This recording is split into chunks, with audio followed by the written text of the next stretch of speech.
poner los ojos en Jesús, puestos los ojos en Jesús, el autor y el consumador de la fe. Y para ello tenemos que correr una carrera que tenemos por delante. Ahí tenemos la Olimpiada de la vida. La vida es una Olimpiada. Estamos continuamente corriendo. El hombre que deja de correr, que deja de caminar, empieza a estar en peligro. Y el que se desenfoca de su mirada de Jesús también empieza a correr peligro. ¿Cuál es el contexto? ¿En qué contexto se escribió esta epístola, esta carta a los hebreos? Pues el contexto, el autor es anónimo, no se conoce. Unos dicen que Pablo, Bernabé, Saulo, Lucas. Bueno, el autor de Hebreos, un autor anónimo, la escribió a los hebreos cristianos recién convertidos que ya habían aceptado a Jesús como Salvador, pero que estaban y vivían en un constante peligro de volver a las tradiciones judías, a volver a los ritos judíos. Es decir, le daban demasiada importancia a las observancias ceremoniales y creían que además de la fe era necesario realizar otros ritos para obtener la salvación. Había como una religiosidad. Entonces el autor de Hebreos les exhorta y les dice: no, esto no es así, tenéis que corregiros. Y todo el libro de Hebreos lo que quiere transmitir es que el nuevo pacto, es decir, la nueva era cristiana, es de mucha más trascendencia y de mucha más importancia que el Antiguo Testamento. El nuevo pacto, el pacto nuevo y vivo, el gran pacto que Jesús hizo cuando derramó su sangre en la cruz del Calvario, es un mejor pacto, y esa es la clave de Hebreos: mejor y superior. Los sacrificios que hacían los sacerdotes del Antiguo Testamento no eran suficientes para redimir los pecados, pero Jesucristo, con su único sacrificio y gran sacrificio, abrió un camino nuevo y vivo, y con él toda la historia de la redención de la humanidad se había completado. Por tanto, es un mejor pacto. Y estos hebreos cristianos recién convertidos tenían una tendencia a volver a ese pasado. Y nuestra vida ocurre lo mismo. En el momento en que dejamos de desenfocarnos de Jesús, de poner nuestros ojos en Él, es cuando desde ese mismo momento nuestra vida empieza a correr peligro.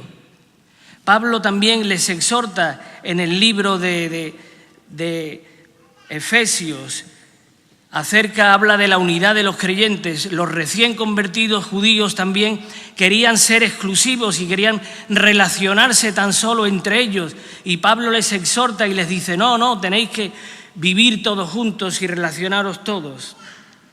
Y el versículo clave es Efesios 4:13, cuando dice: hasta que todos lleguemos a la unidad de la fe y del conocimiento del Hijo de Dios, a un varón perfecto, a la medida de la estatura de la plenitud de Cristo.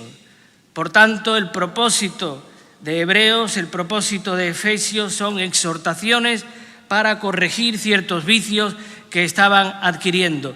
Dios esta mañana nos está exhortando, que no es otra cosa sino que corregir con amor para guiarnos al camino de estar plenamente enfocados y puestos nuestros ojos en Él. Puestos nuestros ojos en Él, el autor y el consumador de la fe. Aquí es la vez en que se describe a Jesús de una manera totalmente diferente a como se hace en los evangelios. En los evangelios, en el Evangelio de Juan, cada capítulo del Evangelio de Juan describe un aspecto esencial del carácter o de la obra de Jesús.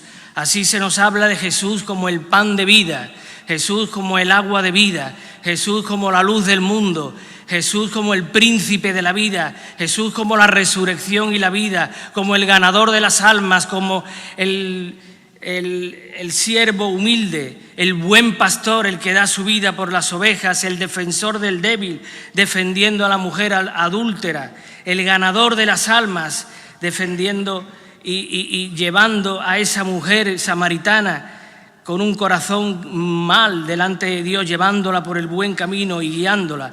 Cada uno de los evangelios, cada capítulo de Juan describe un aspecto esencial de lo que es el carácter de Cristo, pero ahora se nos habla de Jesús como el autor y el consumador de la fe. ¿Y qué significa esto? Significa que Jesús es el autor y el consumador, es decir, Jesús es el alfa y la omega. Jesús es el principio y el fin. Jesús es el autor, es el principio, es el comienzo y también es el consumador, es el final de todo ese proceso del camino de la fe. No hay nada fuera de Jesús, todo está en Jesús. Quien está con Cristo está completo. Además, nos enseña también que la salvación, que en Jesús hay salvación y que fuera de Él no hay salvación. Es decir, que solo la salvación es a través de Jesús, el autor y el consumador de la fe.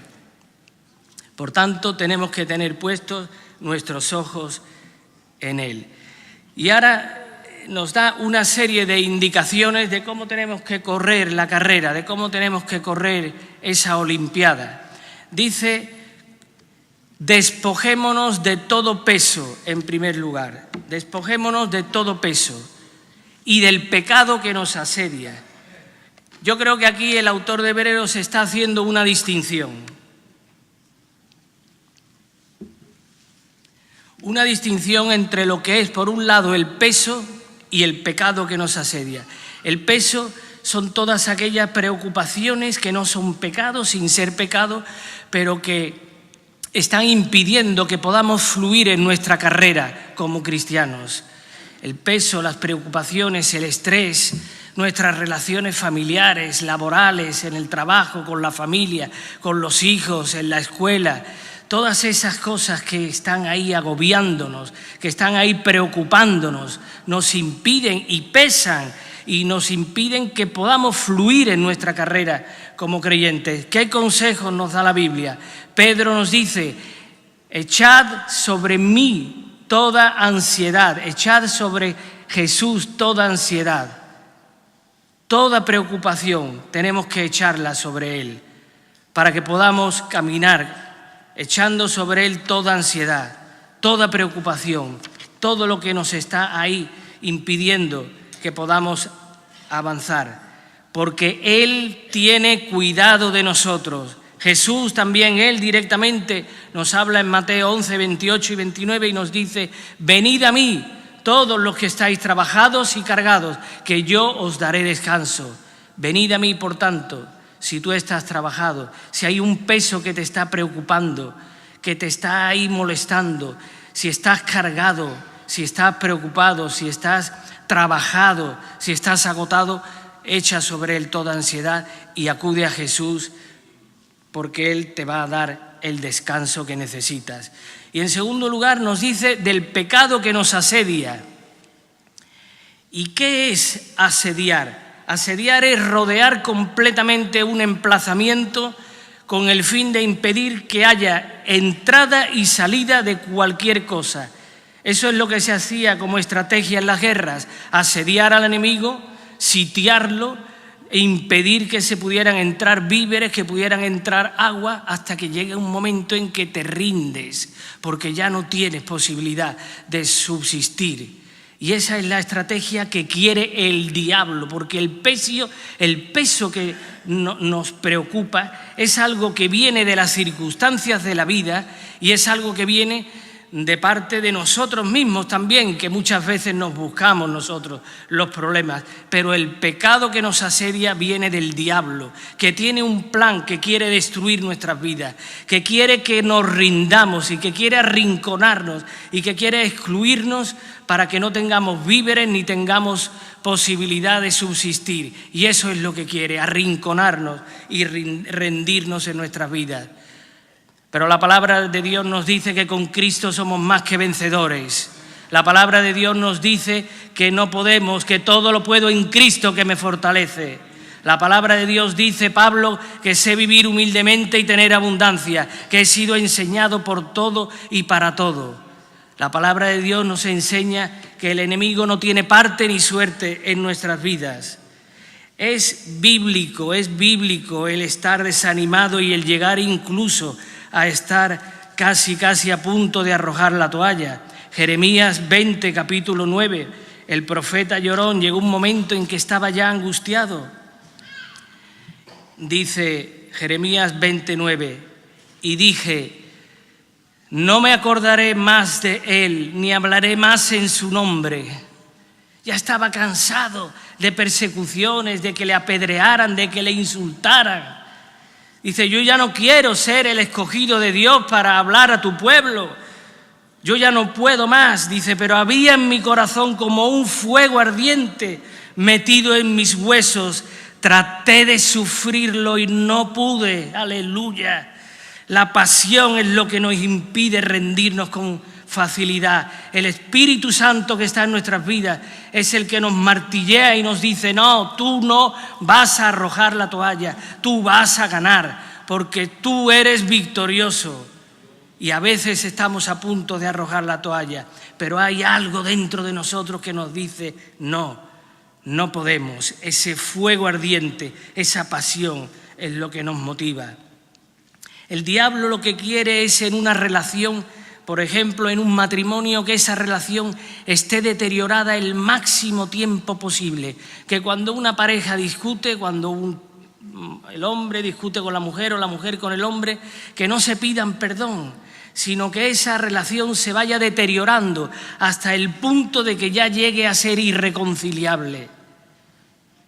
Esa es la tarea que quiere el diablo. El diablo lo que quiere también es cauterizar tu conciencia para que no sientas tu conciencia cuando te redarguye y cuando ya no sabes lo que es pecado y lo que no es, ese termómetro que ya no se enciende en tu vida. Eso es lo que quiere, para que te rindas. Tenemos que correr por delante una carrera. Una carrera que no es una carrera de 100 metros, sino que es una carrera que es una maratón. La vida cristiana no es cómo empezamos, sino cómo terminamos.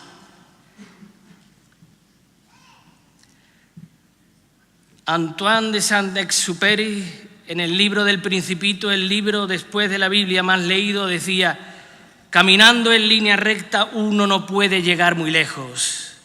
Y es verdad.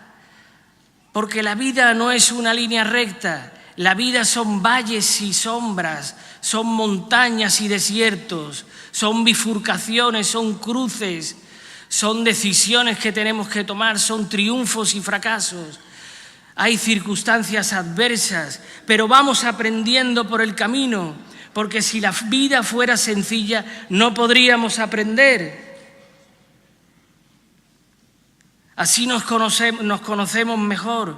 Si todo sale bien, sería todo muy sencillo, pero en la vida las cosas no salen bien. Tenemos que tener esa capacidad para reaccionar y decir, bueno, aunque me haya equivocado, voy a levantarme. 7 veces cayó el justo y 7 veces se levantó. Debemos estar listos y preparados para equivocarnos, porque de esa es la manera en que aprendemos.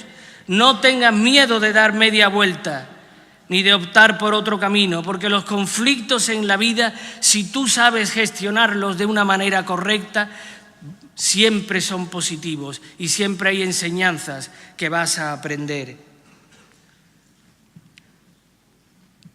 El objetivo es que lleguemos a decir como Pablo, en 2 de Timoteo 4, 7, 8, he peleado la buena carrera, he acabado la carrera. He peleado la buena batalla, he acabado la carrera, he guardado la fe. Por lo demás, me está guardada la corona de justicia, la cual me dará el Señor, juez justo, en aquel día. Y no solo a mí, sino también a todos los que aman su venida. ¿Por qué hay muchas personas que se desvían? ¿Por qué hay muchas personas que no llegan a la meta? Yo creo que hay muchos que empiezan demasiado rápido y se agotan por el camino. Yo creo que hay otros que sufren un reventón. Bueno, normalmente el reventón no suele ocurrir. Normalmente es un pequeño pinchacito el que va desinflando la rueda, porque son pequeños detalles los que van contaminando tu vida y no se van poniendo remedio, no se van poniendo soluciones. Perdemos lo que es la visión de Dios, el propósito de Dios para nuestras vidas, y entonces nos cansamos y nos agotamos porque no sabemos acudir a esa fuente de agua de vida que es la que nos renueva diariamente, a ese rocío espiritual que necesitamos. Muchos no identifican lo que Dios hace en sus vidas, otros ven que no hay fruto. Y el fruto puede ser escondido por un tiempo, el fruto puede que lo recojan otras personas también.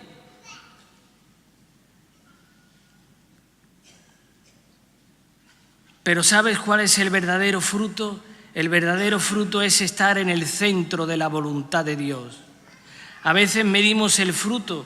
Una iglesia grande con muchos números no es la cantidad, es la calidad.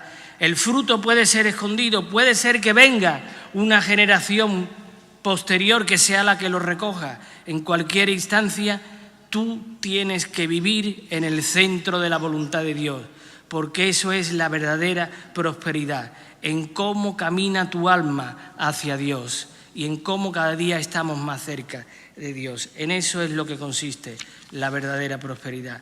Quiero leer en Juan capítulo 4 un pasaje acerca de una sanación. Juan capítulo 4.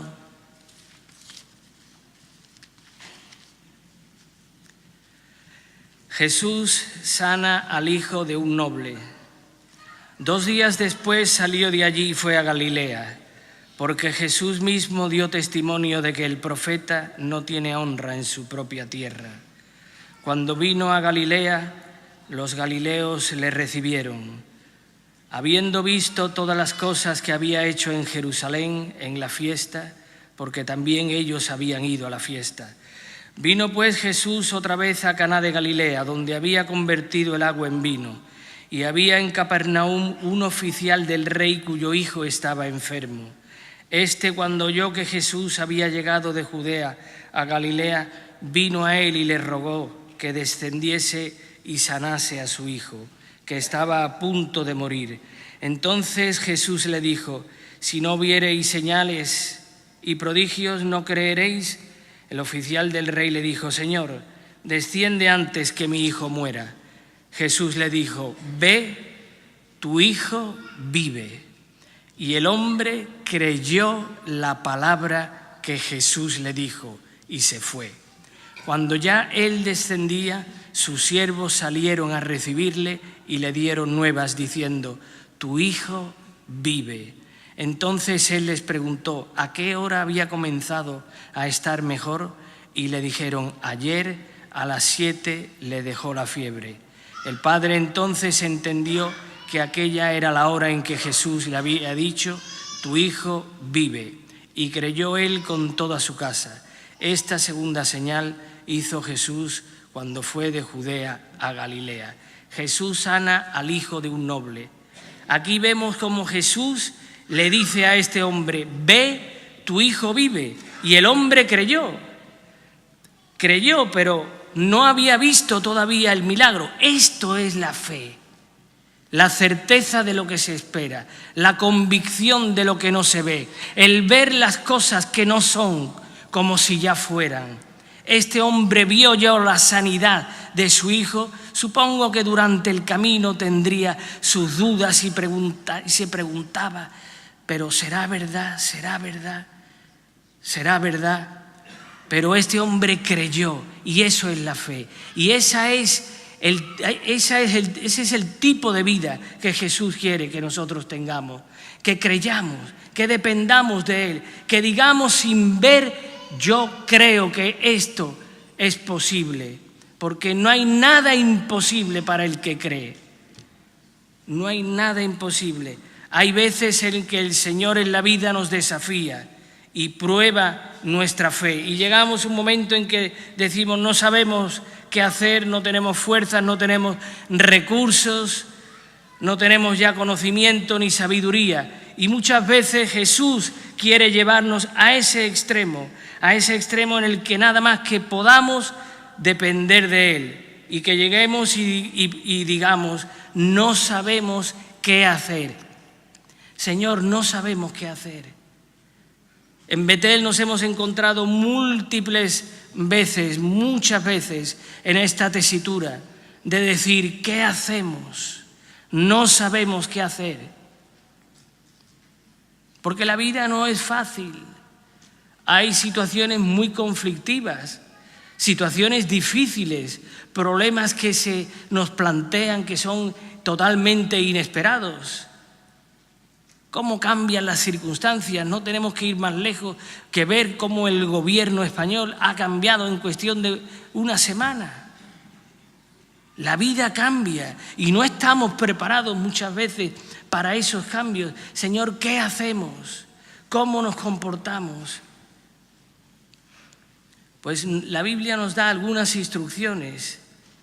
Dice, lo primero que hay que dar que tenemos que hacer es inclinar tu rostro y consultar a Dios. Tenemos que consultar a Dios. Cuando tú no tengas paz en tu corazón acerca de qué decisión tomar, espera a que tengas la confirmación de Dios, que es la paz en tu corazón. Humíllate delante de Dios, ora y pide la sabiduría de Dios. Segundo, tenemos que dar un paso y ponernos en acción. Y en tercer lugar, tenemos que volver nuestros ojos a Jesús. Porque a veces estamos tan fijados y tan centrados en el problema que no vemos nada más que en el problema y no vemos las soluciones. Y la solución está en Jesús. Muchas veces decimos, este problema no tiene solución. A veces ocurre, pero ponemos nuestros ojos en Él, nos humillamos, clamamos, pedimos dirección, ejercitamos nuestra fe y Él, caminando, nos va a dar la solución. Nuestro papel principal no es resolver problemas, sino es simplemente ser cautivados por el amor de Dios y depender plenamente de Él, porque esa actitud es la que activa nuestra fe y la que nos pone en funcionamiento y nos hace decir, todo lo puedo en Cristo que me fortalece. No sé qué es lo que vendrá, no sé cómo vendrán estas circunstancias, pero yo sé que si pongo mis ojos en el Señor, Él me hará ver con los ojos de Él, me hará despejar las dudas y Él me va a enseñar el camino por el que he de caminar, por el que he de recorrer. El libro de Habacuc nos enseña también en ese proceso, en esa olimpiada que tenemos que correr, en ese camino. Muchas veces vemos que los injustos prosperan, vemos que personas utilizan atajos y parece que corren más que nosotros. Pero eso no te tiene que preocupar a ti, porque los atajos no llegan al camino correcto, porque los atajos no son de Dios, porque el injusto prosperará por algún tiempo, pero bueno, a ti eso te tiene que dar igual, tú tienes que seguir caminando. Fíjate lo que dice aquí el profeta Habacuc. Al principio del libro dice, Señor, ¿por qué no castigas la maldad en el mundo y la violencia pecaminosa? ¿Por qué no haces algo? Estoy viendo cómo prospera la maldad, la injusticia en este mundo y eso lo vemos hoy en día actualmente y parece que el Señor no hace nada.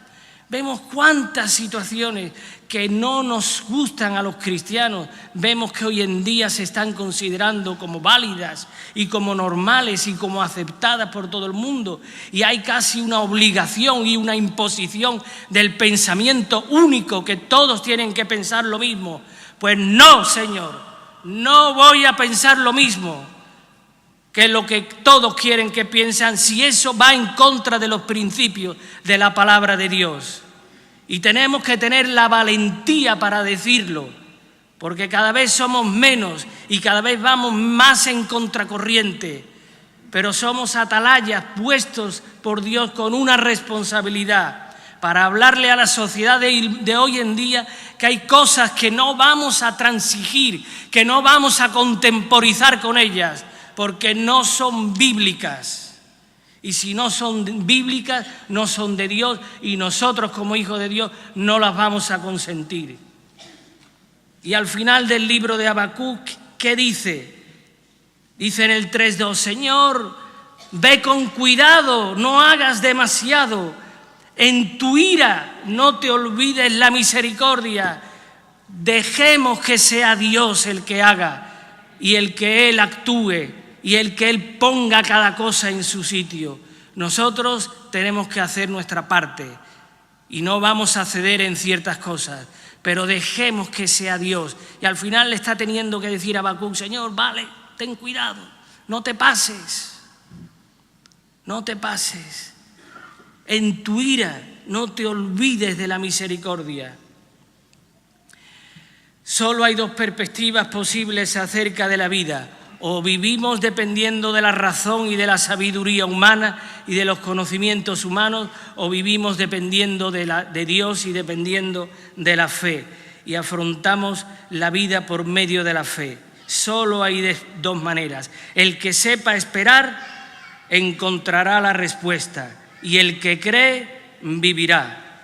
Y en Habacuc 2:3 nos da la clave y dice, aunque la visión tardara aún por un tiempo, mas se apresura hacia el fin. Y no mentirá. Aunque tardara, espéralo, porque sin duda vendrá. Y luego dice la clave de la vida del cristiano, que es que el justo por la fe vivirá. Vamos a repetir todos este versículo. El justo por su fe vivirá. Aleluya, no vivimos por vista, no andamos por vista, sino que vivimos por fe y dependemos de Dios y ponemos nuestros ojos en Él, el autor y el consumador de la fe, el principio y el final, el pionero y el consumador y el culminador.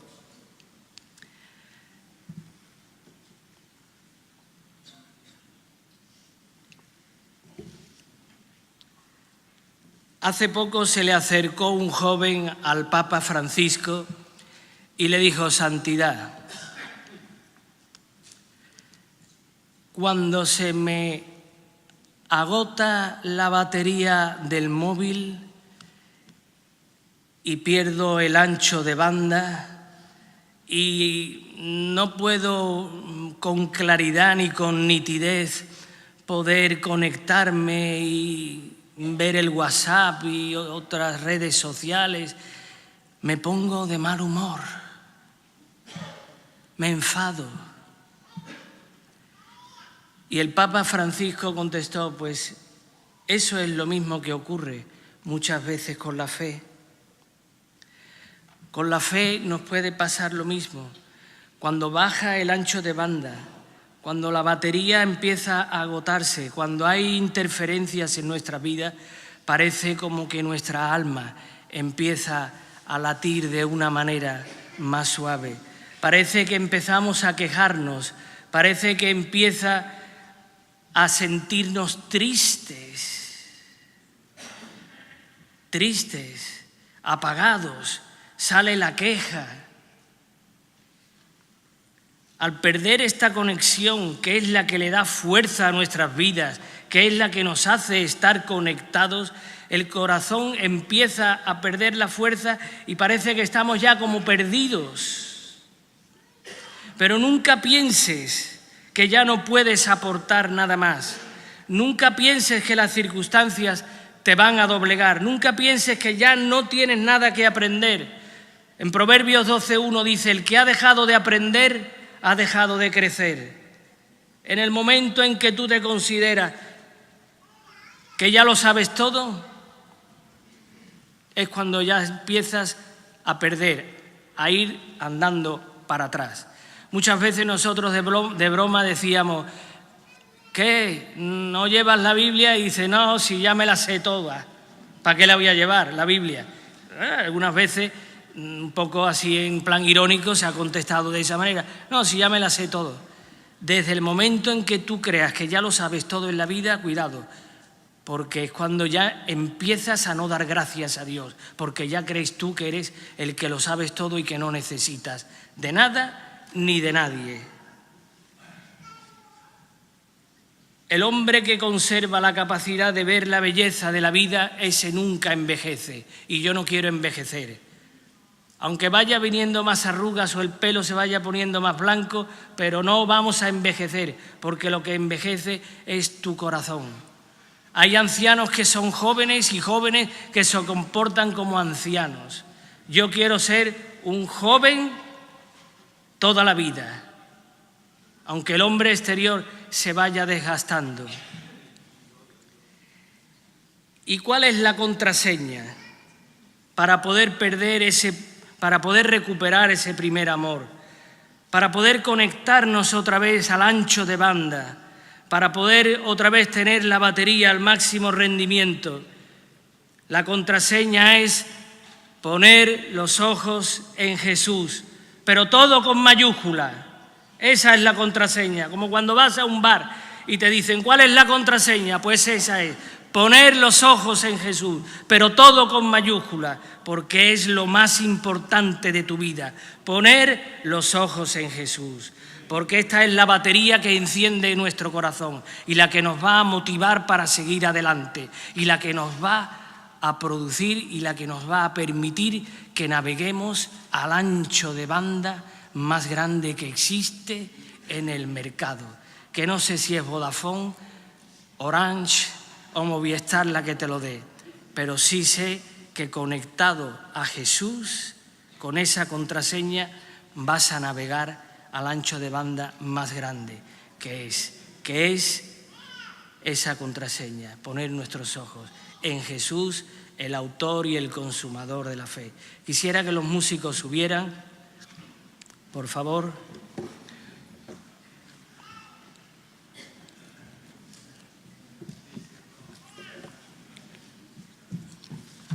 Y tan solo me queda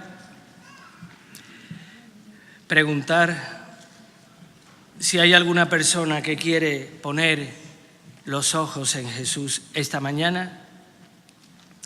Si es así, sal aquí adelante, sin vergüenza. Si tú quieres conectarte al ancho de banda, si tú quieres poner tus ojos en Jesús, el autor y el consumador de la fe, el alfa y la omega, el principio y el fin, el todopoderoso, el único que te puede dar todo lo que necesitas, sal aquí adelante que vamos a orar por ti esta mañana. Si tú quieres correr esa carrera que tienes por delante, quitarte el peso, todas esas preocupaciones, todas esas cosas que están ahí, que están haciéndote sentir mal, que te están preocupando, el estrés, relaciones familiares, situaciones difíciles, ponlas delante de Dios hoy todo. Si hay pecado que te está asediando, que te está arrinconando, que está a punto de que arrojes la toalla y de que te rindas, ven aquí también adelante. Si simplemente quieres confirmar y ratificar ese pacto de amor y decir, Señor, yo no quiero vivir desconectado, yo quiero conectarme a ti, Señor, porque yo sé que si la conexión la tengo contigo es conexión segura. Voy a tener la batería conectada al máximo y voy a poder navegar al máximo, poniendo mis ojos en ti, Señor, porque solo tú tienes palabras de vida eterna. Vamos a ponernos todos de pie, aleluya, vamos a crear un ambiente de amor, un ambiente de poder para que el Espíritu Santo ponga el broche y ponga el sello sobre esta palabra, para que muchas personas a partir de ahora puedan caminar en esta nueva dimensión. Aleluya, aleluya, Señor.